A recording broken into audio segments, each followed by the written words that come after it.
Years में ही eligible हो जाएंगे। इंग्लिश लैंग्वेज टेस्ट जो आपकी 15 इयर्स के बाद एलिजिबल होंगे। कौन सी कैटेगरी कितने टेन्योर में फॉल करती है? Hi everyone, welcome back to our channel Mohit in London. This is me Riddhi. This is Mohit. तो गाइस, जैसे कि हम लोगों को डर था वो हो गया है। तो पता ही था कि ILR 5 to 10 years होने वाली है। तो फाइनली फिर से होम सेक्रेटरी आ चुकी हैं। 20 नवंबर को उन्होंने बोल दिया है कि हाँ ILR 5 to 10 years हो जाएगी, लेकिन it is still subject to consultation. लेकिन कंसल्टेशन में जो है वो है सिर्फ और सिर्फ रूल्स कि कौन कौन इसमें आएगा, और वो कुछ लोग तो 20 से 30 साल भी वेट करने वाले हैं ILR के लिए। तो without further ado let's start. तो जैसे रिद्धि ने बताया 5 to 10 years तो हो गया है। एप्लीकेबल किस किस पे है?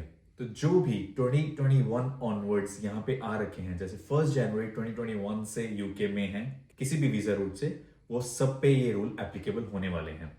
तो जो बेसलाइन अब रूल निकले हैं, जो बेसलाइन मैंडेटरी रूल्स हैं, वो क्या क्या हैं? तो सबसे पहले सबसे बड़ा विच मेक सेंस, कोई भी आपके ऊपर क्रिमिनल रिकॉर्ड नहीं होना चाहिए। आपके साथ आपका जो कैरेक्टर है बिल्कुल क्लीन कैरेक्टर होना चाहिए आपका, तभी आप एलिजिबल हो यहाँ पे सेटलमेंट के लिए, अर्न सेटलमेंट के लिए, जो कि एक नई टर्म लेकर आए हैं ये अर्न सेटलमेंट। दूसरा एक है कि आपने कोई भी NHS के या कोई भी गवर्नमेंट की तरफ से कोई भी आपने पब्लिक फंड्स का एक्सेस नहीं किया हुआ है, आपके ऊपर कोई भी गवर्नमेंट का कोई भी डेट नहीं है, तो ये भी एक वन ऑफ द रिक्वायरमेंट्स है। इंग्लिश लैंग्वेज टेस्ट जो आपकी इंग्लिश रिक्वायरमेंट है वो B2 एंड अबव होनी ही चाहिए। उसके अलावा जो मैंडेटरी एक रिक्वायरमेंट है वो है लाइफ इन यूके टेस्ट। तो यहाँ पे एक टेस्ट होता है जब भी आप एलिजिबल हो जाते हो अपनी सिटीजनशिप के लिए, तो आपको लाइफ इन यूके टेस्ट देना होता है, जिसमें आपको सारी हिस्ट्री पढ़नी होती है यूके की, कौन से एराज से लेके अब तक की। तो वो जो टेस्ट है तो वो भी एक मैंडेटरी रिक्वायरमेंट हो गई है। From last 3 to 5 years at least आप यूके में 12,570 पाउंड एनुअली अर्न करते होने चाहिए हो। अगर आप इससे कम अर्न कर रहे हो then you are not eligible for ILR। तो ये जो मैंडेटरी रूल्स निकल आए हैं ये तो for sure applicable A to Z हर एक पर्सन पे हैं ही। तो लेकिन ये जो रूल्स हैं ये अभी एप्लीकेबल नहीं है, ये इम्प्लीमेंट होंगे कंसल्टेशन के बाद।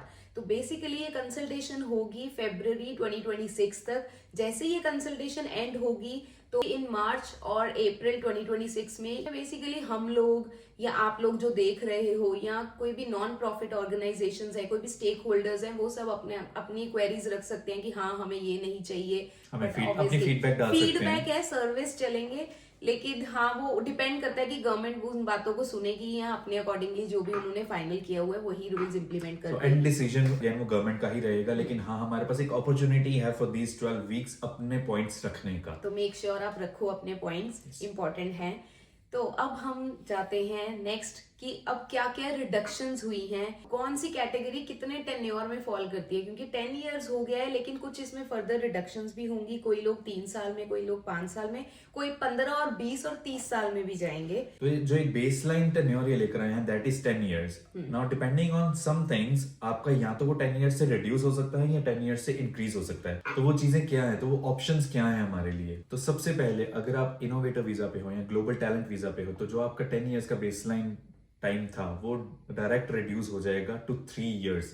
7 इयर्स का रिडक्शन आपको मिलेगा। और अगर आपकी एनुअल सैलरी 125K अबव है, फिर 3 इयर्स वाली कैटेगरी में फॉल कर रहे हो, तो आप हाई अर्नर्स कैटेगरी में हो। लेकिन ये भी है कि आप पिछले 3 साल से 125K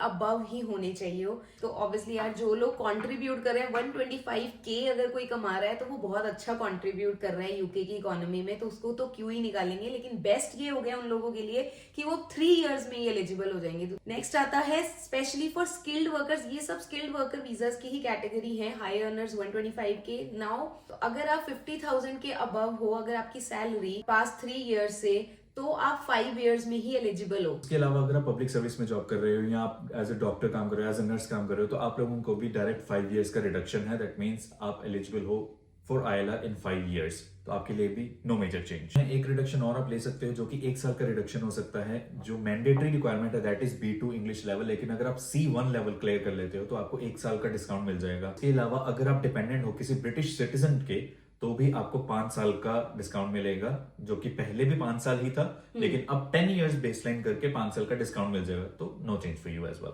अगर आप इन सब चीजों में फॉल नहीं कर रहे हो, आपका 10 इयर्स का बेसलाइन वाला टाइम है, ठीक है, लेकिन आप कुछ भी कम्युनिटी में अपना कंट्रीब्यूशन देते हो किसी भी तरह का, अभी वो क्या है कंट्रीब्यूशन अभी वो क्लियर नहीं है, लेकिन आपको 3 to 5 इयर्स तक का रिडक्शन मिल सकता है उसमें भी। बाय 2030 2 मिलियन लोग थे जो ILR पे होने वाले थे, तो ये बहुत ही मेजर और बहुत ही बड़ा नंबर है। और ये जो मेजर जो चेंज आया है ना, ये सिर्फ और सिर्फ इसीलिए आया क्योंकि यहाँ पे ना अभी माइग्रेंट्स बहुत ज्यादा आ गए थे। तो हेल्थ और केयर वर्कर वीजा उन लोगों के लिए चेंज है कि वो 15 इयर्स के बाद एलिजिबल होंगे फॉर ILR। बहुत एक बड़ी बैड न्यूज है। हाँ, बहुत ही बड़ी बैड न्यूज है। और उसके अलावा जो इलीगल माइग्रेंट्स हैं वो भी यहाँ पे एलिजिबल हो जाएंगे, लेकिन आफ्टर 30 इयर्स। तो 30 इयर्स बहुत ही बड़ा टेन्योर है। अगर कोई इलीगली यहाँ पे रह रहा है तो उसको 30 साल तक यहाँ पे रहना है फॉर ILR। अगर आपने पिछले 5 साल में 12 महीने से कम पब्लिक फंड्स का यूज किया है तो आपका जो टाइम है वो 10 इयर्स से 15 इयर्स हो जाएगा। That will be 5 years penalty for you. अगर आपने 12 मंथ से ज्यादा का पब्लिक फंड यूज किया है तो डायरेक्ट 10 इयर्स प्लस हो जाएंगे, तो you will be eligible for ILR in 20 years. तो मेक श्योर अगर आप अपने पब्लिक फंड्स यूज करना चाहते हो बहुत सोच समझ के यूज करो। एक्चुअल में अगर रिक्वायरमेंट है तो ही यूज करो, अदरवाइज अवॉइड करो इन फंड्स को यूज करना। तो जो रिफ्यूजीज हैं उनकी एलिजिबिलिटी हो गई है 20 साल की। और RQF लेवल बेसलाइन 6 की हमने पहले भी बात की थी अपने व्लॉग्स में। जो लोग भी बैचलर डिग्री से भी नीचे बिलो RQF लेवल 6 हैं वो लोग अब 15 इयर्स रूट में आ चुके हैं। वो 10 इयर्स के लिए भी एलिजिबल नहीं है, उनके लिए प्लस 5 इयर्स है विच इज 15 इयर्स अगेन। मतलब ये हम सिर्फ ILR की बात कर रहे हैं which is indefinite leave to remain, जो पहले एक सेटलमेंट रूट था लेकिन अब उसको नाम दे दिया गया है अर्न्ड सेटलमेंट। तो you have to earn your settlement. तो बेसिकली 4 पिलर्स हैं जो होम सेक्रेटरी ने बात करी है कि you have to contribute to the community, you have to be integrated with the UK culture, character. तो ऑब्वियसली आपका कैरेक्टर क्रिमिनल रिकॉर्ड नहीं होना चाहिए, और आपकी रेजिडेंसी यहाँ पे कैसी रह रही है वो भी बहुत ही मैटर करती है। तो बहुत ही इंपॉर्टेंट हो गया है अब यहाँ पे अच्छे से रहना। तो जिन लोगों के पास ऑलरेडी ये ILR है, सेटलमेंट है, उनको तो टेंशन लेने की कोई जरूरत नहीं है। उनकी ILR बिल्कुल सेफ है, उन पे कोई भी इफेक्ट नहीं आ रहा है। एक तो वो लोग हो गए, और EU वाले जितने भी लोग हैं उन पे भी कोई भी इफेक्ट नहीं आने वाला है। उनके अलावा अगर हांगकांग BO कैटेगरी में अगर आप फॉलो करते हो तो भी आप पे भी कोई भी चेंजेस नहीं एप्लीकेबल हैं। तो आप लोग बिल्कुल सेफ हो इन सब चेंजेस से। ये जो नए रूल्स आए हैं वो 60 पेजेस का एक डॉक्यूमेंट है जो कि हमने लिंक इसमें डिस्क्रिप्शन में डाल दिया है, आप जाके पढ़ सकते हो। तो उसमें एक लाइन बहुत इंटरेस्टिंगली लिखी हुई है, changes will apply retroactively to everyone in the UK who has not already received indefinite leave to remain, meaning those currently on the path to settlement will be subject to new requirements once immigration rules change. तो basically जो 12 weeks का ये अभी consultation period है वो भी एक buffer period है हम लोगों के लिए। अगर आप लोग इन 12 वीक्स में एलिजिबल हो अपने ILR के लिए, अप्लाई कर दो जल्दी से। आपके लिए ये रूल्स एप्लीकेबल नहीं होंगे जब तक ये कंसल्टेशन खत्म नहीं होती है। लेकिन फ्रॉम मार्च ऑनवर्ड जैसे ही कंसल्टेशन खत्म होती है, अगर एक्सटेंड हो जाती है दैट्स अ डिफरेंट थिंग। लेकिन एक्सटेंड नहीं होती है तो मार्च ऑनवर्ड्स ये सारे रूल्स हम सब पे एप्लीकेबल होने वाले हैं। और हम पे तो हो ही गए हैं एप्लीकेबल, क्योंकि हम तो 12 वीक्स में एलिजिबल नहीं है अभी। राइट। तो हम तो 10 इयर्स वाले में आ चुके हैं। बेसिकली हमारा तो मोटिव यही था आप लोगों को क्लैरिटी दे देना कि हाँ क्या क्या, क्योंकि वो 60 पेजेस का डॉक्यूमेंट हमने गो थ्रू किया है। और अगर आपको गो थ्रू करना है तो आप कर सकते हो। वहां पे प्रॉपर रिडक्शंस लिखी हुई हैं, जो सैलरी थ्रेशोल्ड्स भी हैं वो सब भी वहां पे क्लियरली लिखे हुए हैं जो सब्जेक्ट टू कंसल्टेशन है। तो आई जस्ट होप जो भी इन्होंने कंसल्टेशन में रूल्स डाले हैं वो आपके लिए बेटर हो। आप भी कमेंट करके बताओ कि आपको क्या लग रहा है कि आपको जो भी चेंजेस अभी ये आने वाले हैं वो आपको कैसे अफेक्ट करेंगे, ये सही है नहीं सही है। तो इसी के साथ हम अपना आज का ये व्लॉग खत्म करते हैं। अगर आपने अभी तक हमारा चैनल सब्सक्राइब नहीं किया है तो सब्सक्राइब कर लो, और भी जैसे ही हमारे पास कुछ भी अपडेट्स आएंगे वो आपको लेटेस्ट न्यूज आती रहेंगी। बाकी हमें भी वेट है ये कंसल्टेशन एंड होने का और फाइनल रूल्स आने का, तो वो भी आपको लेटेस्ट साथ में पता चलता रहेगा। और अगर आप इंस्टाग्राम पे अभी भी हमारे साथ कनेक्ट नहीं हुए हो कर लो, क्योंकि वहां पे भी हम साथ साथ जो भी अपडेट्स होते हैं डालते रहते हैं। इसी के साथ आज का ब्लॉग खत्म करते हैं। Thank you so much for watching. Bye.